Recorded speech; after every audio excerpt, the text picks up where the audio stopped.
Hello കൂട്ടുകാരെ, ഇന്ന് നമുക്ക് മോമോയുടെയും കൂട്ടുകാരുടെയും കഥ കേൾക്കാം. മോമോ ആരാന്നറിയാമോ? അവനൊരു കുഞ്ഞു തേനീച്ചയാണ്. ദൂരെ ഒരു സ്ഥലത്താണ് മോമോയും അച്ഛനും അമ്മയും താമസിച്ചിരുന്നത്. പക്ഷേ അവിടെ തേനൊന്നും കിട്ടാതെ വന്നപ്പോ അച്ഛനും അമ്മയും മോമോയും തേൻ അന്വേഷിച്ചു നടന്നു. അങ്ങനെ അവർ ദൂരെ വലിയൊരു പൂന്തോട്ടത്തിലെത്തി. നിറയെ പൂക്കളുണ്ടായിരുന്നു അവിടെ. അതിൽ നിറയെ തേനുമുണ്ടായിരുന്നു. മോമോയും അച്ഛനും അമ്മയും അവിടെ താമസിക്കാമെന്ന് തീരുമാനിച്ചു. പക്ഷേ അവിടെ വേറെ കുറെ തേനീച്ചകളുണ്ടായിരുന്നു. അവർക്കൊന്നും മോമോയും അച്ഛനും അമ്മയും അവരുടെ പൂന്തോട്ടത്തിൽ വന്നത് ഇഷ്ടമായില്ല. അത് കാരണം അവരൊന്നും മോമോയുടെ കൂടെ കൂട്ടുകൂടാൻ വന്നില്ല. പാവം മോമോ, അവനാരുമില്ലായിരുന്നു അവിടെ കൂട്ടുകാർ. മറ്റു തേനീച്ചകളെല്ലാം കളിക്കുമ്പോ അവനെ കളിക്കാൻ കൂട്ടില്ല. അവൻ അവർ കളിക്കുന്ന മാറി നിന്ന് നോക്കി നിൽക്കും. ഒരു ദിവസം അവൻ കളിക്കാൻ ആരുമില്ലാതെ വിഷമിച്ചു പറന്നു. അപ്പോ അവൻ ദൂരെ ഒരു ലേഡി ബഗ് ഇരിക്കുന്നത് കണ്ടു. അവൻ ലേഡി ബഗിന്റെ അടുത്ത് പറന്നു ചെന്നു. അവൻ ചോദിച്ചു, ഹേയ്, എന്താണ് വിഷമിച്ച് നിൽക്കുന്നത്? ഒന്നുമില്ല. എന്റെ കൂട്ടുകാർ കളിക്കാൻ വരാന്ന് പറഞ്ഞതാ, ഇതുവരെ വന്നില്ല. ഞാൻ അവരെ നോക്കി നിൽക്കായിരുന്നു. നീ ഏതാ? നിന്നെ മുമ്പ് കണ്ടിട്ടില്ലല്ലോ ഇവിടെ. ഞാനാണ് മോമോ. ഞാനിവിടെ പുതിയതാ. എനിക്കിവിടെ ആരുമില്ല കൂട്ടുകാർ. നീ എന്റെ കൂട്ടുകൂടാമോ? നിന്റെ പേരെന്താ? എന്റെ പേര് ലില്ലി. എന്താ? എനിക്ക് അതിന് കുറെ കൂട്ടുകാരുണ്ട്. ആ, അവരെല്ലാവരും എവിടെ?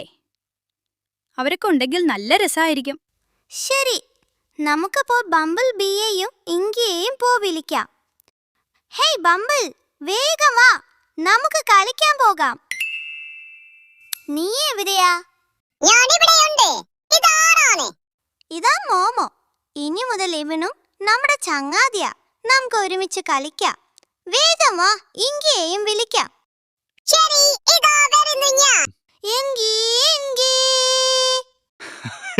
ലിലി, എന്താ ഇവിടെ ആരാണിത്? ഇതാണ് മോമോ. ഇവൻ ഇവിടെ പുതിയതാ. ഇനി മുതൽ ഇവനും നമ്മുടെ ചങ്ങാതിയാ. വേഗം വാ ഇങ്കി, നമുക്ക് പോയി കളിക്കാം. ശരി, ഞാൻ വേഗം വരാം. ഹേയ് ലിലി, ബംബിൾ, ഇങ്കി, ഞാനൊരു പാട്ട് പാടട്ടെ?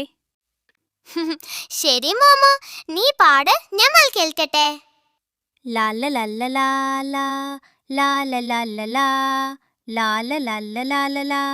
ഹായ്, കൊള്ളാം മോമോ, നീ മനോഹരമായി പാടുന്നുണ്ട്. അയ്യോ, കളിച്ചു നേരം വെളുത്തു. വേഗം വീട്ടിൽ പോകാം, അല്ലെങ്കിൽ അച്ഛനും അമ്മയും വഴക്ക് പറയും. ശരി ലിലി, നമുക്ക് നാളെ കാണാം. നാളെ എല്ലാരും വരണേ. നമുക്ക് ഇനിയും കളിക്കണം. Bye bye. പുതിയ കുറെ കൂട്ടുകാരെ കിട്ടിയപ്പോൾ മോമോയ്ക്ക് വളരെയധികം സന്തോഷമായി. രാത്രി മുഴുവൻ കളിച്ചിട്ടും അവർക്ക് മതിയായില്ല. നാളെ എന്തൊക്കെ കളികൾ കളിക്കണം എന്നാലോചിച്ച് അവർക്ക് ഉറക്കം വന്നില്ല. സന്തോഷം കൊണ്ട് മോമോ വീണ്ടും പാട്ടുപാടി. ലിലിയും ബെമ്പിളും ഇങ്കിയും അവന്റെ പാട്ടുകേട്ട് കാതോർത്ത് കിടന്നു. അപ്പോ കൂട്ടുകാരെ, മോമോയും മോമോയുടെ കൂട്ടുകാരും ഇഷ്ടമായോ? കഥ ഇഷ്ടമായെങ്കിൽ വീഡിയോ ലൈക്ക് ചെയ്യണേ. വേറെ നല്ല നല്ല കുഞ്ഞു കഥകളുമായി വീണ്ടും വരാം. പിന്നെ മറക്കാതെ എല്ലാവരും ഈ ചാനൽ സബ്സ്ക്രൈബ് ചെയ്ത് സപ്പോർട്ട് ചെയ്യണേ. ബൈ.